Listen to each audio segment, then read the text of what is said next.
Welcome back for part 2 of our session of Vision for Corporate Worship. In part 1, we were looking at the twofold purpose for our gathering: to glorify the Lord together and to edify or strengthen the church. That's us, and that is for the purpose of growing God's kingdom. So, then that begs the question, especially for us as leaders, how can the church stand strong in this world and reach this world unless the church is being edified? And how can the church be edified unless the church is glorifying the Lord together? So we as leaders, it's our responsibility to guard that process and to help our people understand how to guard not just the process, but the purpose. So how do we guard that? How do we guard that? We've been talking about battle for our worship and talking about identity security, talking about the idol of self. You know, that's all still there when we all come together to gather. And if we're going to be passionate, or since we are impassioned to grow God's kingdom, then our corporate gatherings are so significant. So let's go back to this verse we first looked at in the battle for our worship, Isaiah 42:8. Let's say this together. I am the Lord, that is my name. I will not give my glory to another or my praise to idols. So in the battle for our worship, we easily recognize that the only one true idol is the idol of self. And who is coming into corporate worship? A bunch of selves. Okay? All these selves are coming into corporate worship. And so that whole dynamic is still there. So let's talk about some idols during corporate worship so that we as leaders can help guard our own hearts and help our people guard their hearts so that our corporate gatherings can maximize their potential in fulfilling their purpose. Idols during corporate worship. Have you ever been in a worship service and found yourself distracted? I am sure that in every service I have ever been in, at some point I am distracted. And no matter what is going on in my life, probably has something to do with the number of times I am distracted in that particular service, right? And we get distracted when the focus shifts where? To who? To ourselves, right? So this is life. This is the battle for our worship. This is the battle in staying engaged in a relationship. That is just life. Side note, how much easier is it to become distracted in life? Okay? Can you say battle, right? So we've been talking about this distraction where the focus gets on self, and this same reality has lots of potential to impact our corporate gatherings. So let's get a little brevity in here and look at Dilbert again. So this is the back of Dilbert's head here. This guy is one of his co-workers named Wally, and we've met Alice before. That pointy-haired guy there is the boss, and I think that's actually his name in the comic, pointy-haired boss, I think is his name. And then the wide-eyed guy over there is Asok, all right? So Alice says, I accomplished nothing this week because I'm addicted to apps on my phone. And then someone says, I'm assuming Wally, but it could have been Dilbert, I haven't slept in 3 days because of my Fortnite habit. All right? And then the boss says, with a scowl, what about the rest of you losers? And Asok says, shh, I got a one-ear podcast going here. Okay? So we just live in the reality of we get distracted from engaging with God and engaging with others because of that temptation to focus on self. So every day we're bombarded by our flesh, our culture, our enemy with temptations to worship ourselves. And because we face this battle for worship on a daily basis, we naturally face this battle in our corporate worship. And understanding the significance of our corporate worship, I want to come in ready to engage with God and others so that I can topple over the idol of self and see the purposes of corporate worship accomplished. So let's try to break some of this down. When we're talking about worship, we are going to talk about music, okay? We talked about the mysterious reality about music and the gift of music, okay? Music is a gift. It's an amazing, mysterious gift from God.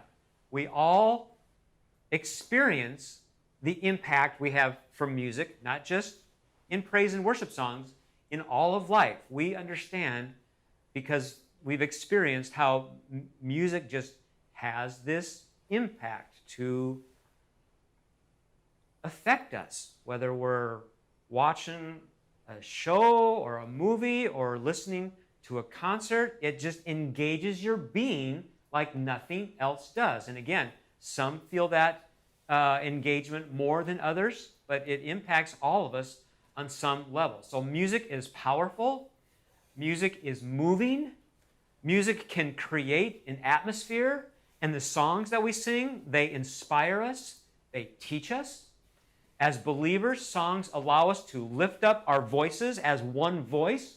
So therefore, songs can unite us. We can declare our beliefs with songs. We express our worship with songs. So music is a gift. As I stated in an earlier session, it is probably the most effective way for us to get into God's pattern for relationship. Singing songs about who God is, what He's done, what He's telling us to do, and then giving our response in that song is probably the most effective on-ramp into engaging into relationship with Him, which is why we ended up labeling it as worship, because it is the most intimate time of expressing our reverence and our adoration and our praise. Therefore, it's worship.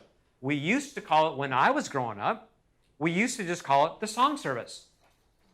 And then when God started breathing fresh, it's like, wait, this is more special than just singing songs. This is worship. And then when the whole movement came and all of a sudden a higher realization of that started to happen, and then came the creation by us of flowy worship, connected worship, and we're engaging. So all that connected time that we experience with God engaging in songs, that used to happen at the end, called an altar service, all right?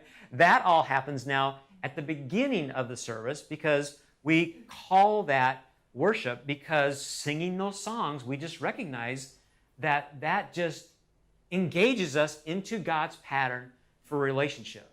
So that is the beauty, and that is the gift of music.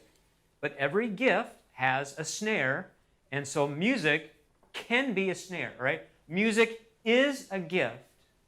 Music can be a snare. It has the potential to be a snare. In much of today's church culture, worship has become synonymous with music. So the snare is this. The tendency can be to compartmentalize our worship to our times of singing songs. Once the songs are over, the worship is over. Once I've sung the songs, I've done my worship, okay? Okay, little side note. When we talk about formation, how much of our language as leaders reflects that idea right there? Oh, thank you for joining us in our worship. Now we're going to, so that is the power of formation. Thank you, worship team. You can go off now. Okay, can we have the worship team come forward now? Okay, so this is the power of formation of language. So that's the tendency to compartmentalize what true worship is. Second thing is, because music is so powerful and moving, we can be deceived into thinking we have worship because we had a moving experience. But music can accompany the work of the Spirit of God, but music doesn't do the work of the Spirit of God. Music can accompany worship, but music doesn't do worship. We worship, but it does help us engage. The third snare is, because music is very personal, and because it's so personal, then out can come our preferences, our opinions, and we can even make judgments about other people because our preferences about the music are so strong.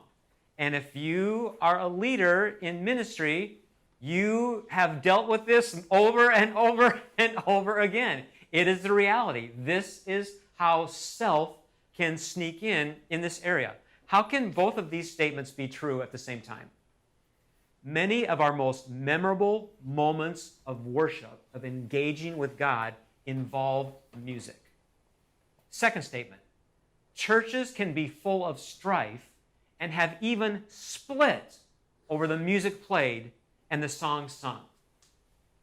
How can both of those be true at the same time? Okay? That is the gift of music and the potential snare, powerful snare of music.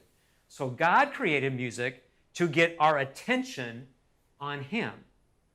But Satan uses music to get our attention on ourselves. Satan always tries to get our eyes off the Creator and onto the creation. So here are a few often talked about examples where the idol of self can raise its ugly head in our corporate worship when it's connected to music. And again, leaders, you're going to relate to this. All of us will relate to this. I mean, we all relate to this because we've either done it or we've heard it. Okay? So the first one is the singer. The singer. The person or the team leading the corporate worship. And someone says, well, I like it when that person leads. And someone says, well, I really connect better when that person leads. And someone says, well, I love it when that team is on. And like, well, I like it when that team. And someone says, remember the person we had 10 years ago? Man, I just loved it when they would lead. So there's the singer.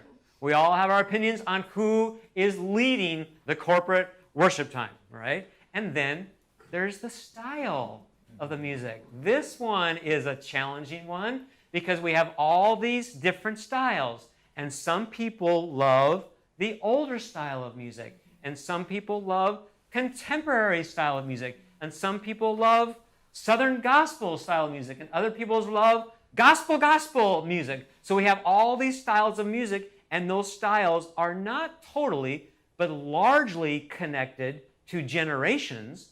And so when we're gathering together, we want all the generations. And so how are we going to do this to make everybody happy so that they keep coming and they're not fighting? So the style of music is a huge challenge. And this is why formation, purposeful leading, is so significant in helping our people understand the purpose of why we're gathering and how everybody brings a part, right? Everybody is a part of that purpose being fulfilled. So we have to teach our people how to be loving and accepting in relationship with everybody who's gathering.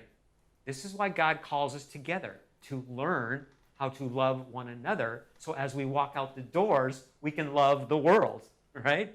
Okay, how about another one? How about the song?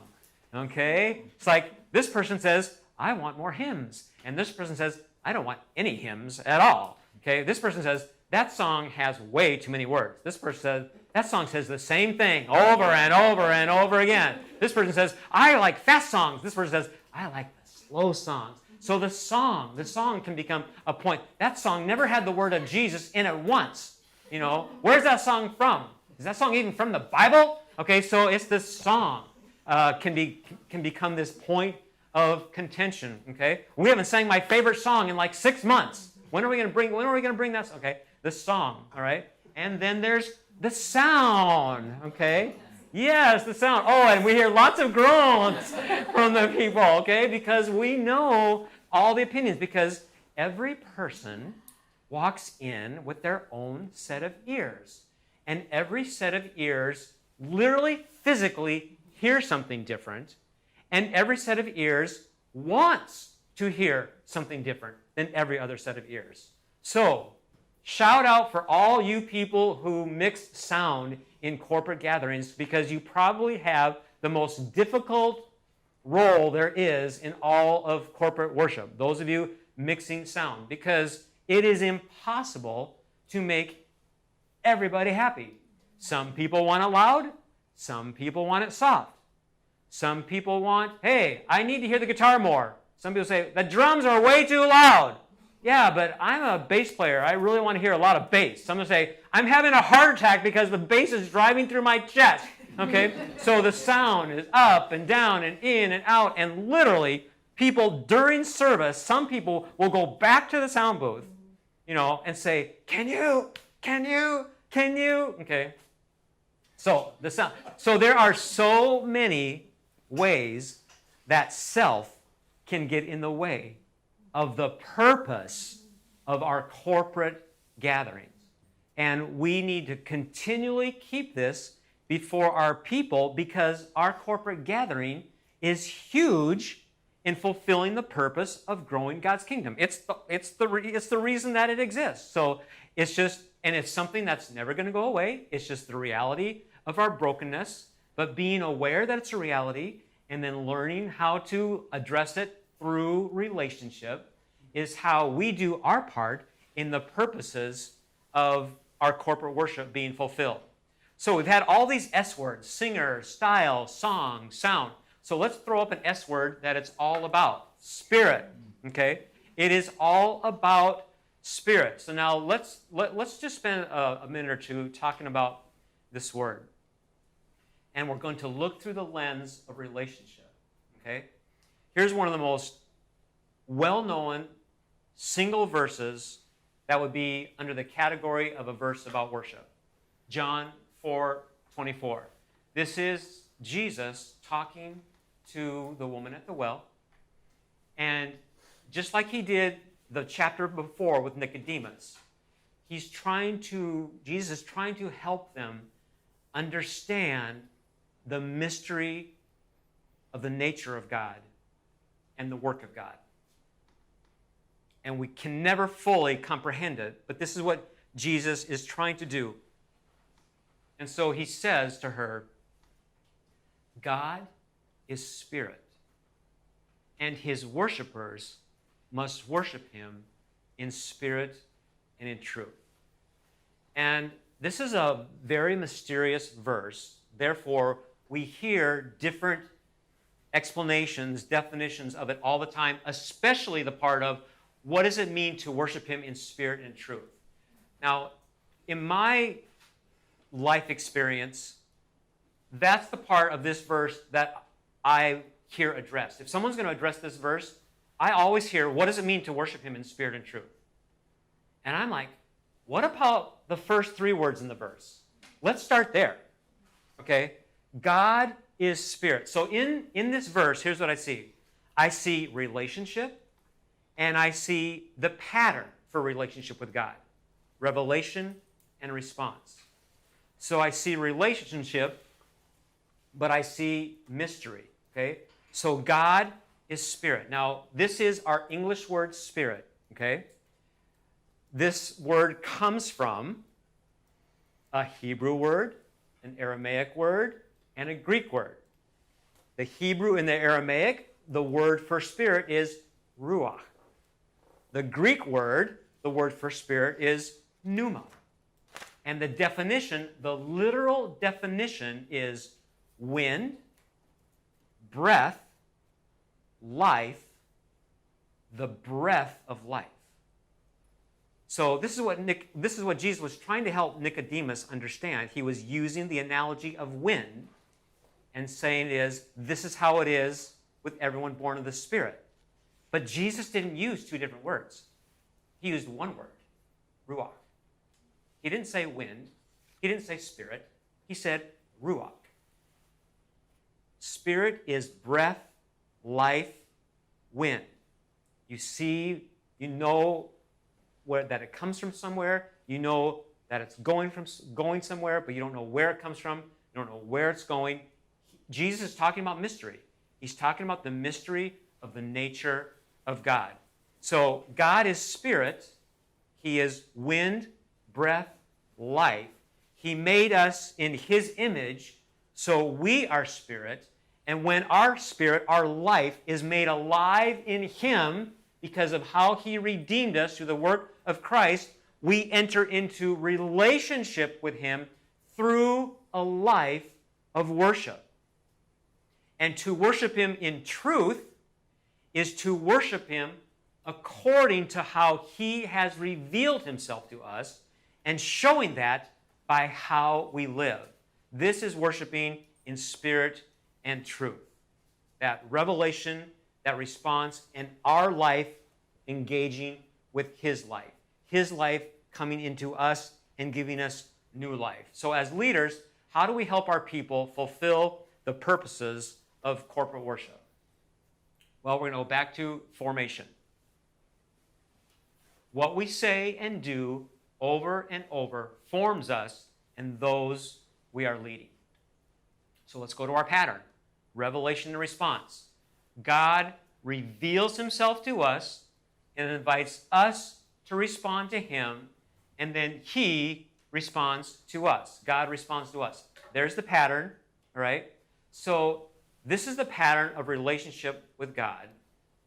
So what is our role as leaders? Because none of us has the power to make revelation happen. And none of us has the power to make someone give a sincere response in relationship to God. So what is our role in growing God's kingdom and serving as leaders? Here's our role. We are to emphasize revelation. We point to who God is. We point to what God has done. We point to what God is calling us to do. That is our part in the process of revelation. We emphasize the revelation. And then when it comes to response, we encourage response. We say, respond this way. I encourage you to respond this way because this is who God is. I encourage you to respond this way because this is what God has done. I encourage you to respond this way because this is what God is telling us to do. So here's how and as we say those things and do those things over and over again, we are forming and shaping our people. I'll never forget when I realized that this is what Jesus was saying in the Great Commission. He's telling us how to lead and how to do formation. He says, preach the gospel. Go into all the world and preach the gospel. What is he saying? Emphasize revelation. Preach the gospel. And then what does he says? Teach them to observe all that I've commanded them, all that I've told them. What is that? That is encouraging response. So it's right there in the Great Commission. Emphasize revelation and encourage response. Every ministry follows the pattern of revelation and response. Revelation response is naturally happening whether we are being intentional about it or not. So that's the good news because it's God's pattern. But we can maximize our potential as leaders as we raise our intentionality in leading out of his pattern. This is especially critical for those leading our singing and our music accompanied worship. Every other ministry naturally follows the pattern of revelation and response. First, emphasizing revelation, and then encouraging response. What does a preacher do? Emphasizes revelation, encourages response. What does a missionary do? Emphasizes revelation, encourages response. What does an evangelist do? Emphasizes revelation, encourages response. What does a teacher do? Emphasizes revelation and encourages response. Without even thinking about it. They are flowing in God's pattern. What's challenging with the leading of our singing worship is this. While revelation and response are always happening through the singing of songs of praise and worship, our tendency as leaders in this area is to think response first. We think response first because when we think of worship, we think of what's the part we do? Well, we do the worship. So then me as the leader, then my role is to get these people to worship. That's my job. I got to get these people to worship. I got to get them to worship. I got to get them to respond. So it's so easy for us to think response first. But let me tell you, response-focused worship will never have sustained longevity. Response-focused worship will never hold up under persecution or trials or temptation. Only revelation-focused worship will stand up under temptation, under trials, and under persecution. So let's look at a few practical examples here. First of all, the sermon. Okay? So the sermon in any service is going to be the primary point of revelation and response, because in most settings, our lead minister is bringing the message of the day and been seeking, engaging with God to find out the primary points of emphasis of revelation for the day, and then the primary points of response. So those of us who are leading the singing part of our worship, we want to look for songs that are supporting the primary points. And now, this is deeper than just being thematic, all right? It is being thematic, but it's deeper than being thematic. We are supporting the primary points of revelation and supporting the primary points of response. And again, it doesn't mean every song has to perfectly line up with the message, boom, boom, boom, boom, boom. That's not going to happen most of the time. But there is that idea that we're not doing two separate things here. We are doing this together. We are emphasizing revelation and encouraging response together. Everyone is ministering in the same pattern. It's not two separate ministries. It is all one, all doing the same thing.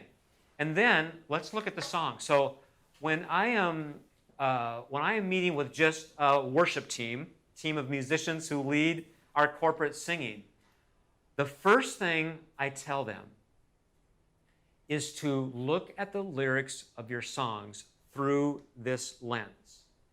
All of our lyrics are either lyrics of revelation or lyrics of response. Or sometimes there's lyrics of revelation that imply response, or there's lyrics of response that imply revelation. This is why engagement happens, because the lyrics is already doing revelation response. This is why if someone is not even thinking about revelation and response, then it's still happening, because the words of the songs are literally doing it. So let's just take a look at a few lyrics here and practice this. Okay? This is a very loved song right now called Reckless Love. And here's verse 1. And I'm going to ask you, after I read it, if it's revelation or response. Before I spoke a word, you were singing over me. You have been so, so good to me. Before I took a breath, you breathed your life in me. You have been so, so kind to me. Is that revelation or response? Revelation. It's all revelation, right? It's all about who God is and what He's done. But probably most of you, if not all of you in this room, have sung that song, and you have sensed the response coming from you even as you're singing about who God is and what He's done, right? But the lyrics themselves are revelation. Here's the chorus. Oh, the overwhelming, never-ending, reckless love of God. It chases me down, fights till I'm found, leaves the 99. I couldn't earn it. I don't deserve it. Still, you give yourself away. Oh, the overwhelming, never-ending, reckless love of God. Revelation or response? Revelation. It's mostly revelation. Now, it implies response. Some of the lyrics imply response, but it's mostly revealing who God has done, or who God is and what He's done. But as we sing this, don't we sense the response welling up? Okay, because we're singing about these lyrics. We're singing these lyrics that are revelation. And then here's the bridge. There's no shadow you won't light up, mountain you won't climb up, coming after me. There's no wall you won't kick down, lie you won't tear down, coming after me. Mostly revelation or response? Revelation. It's revelation. Here is, right now, this year, one of the most well-known songs of praise and worship. And all the lyrics are revelation. Like, there's no even response lyrics. Now, I'm not saying at all that's a bad thing. I'm saying that's the power of the pattern.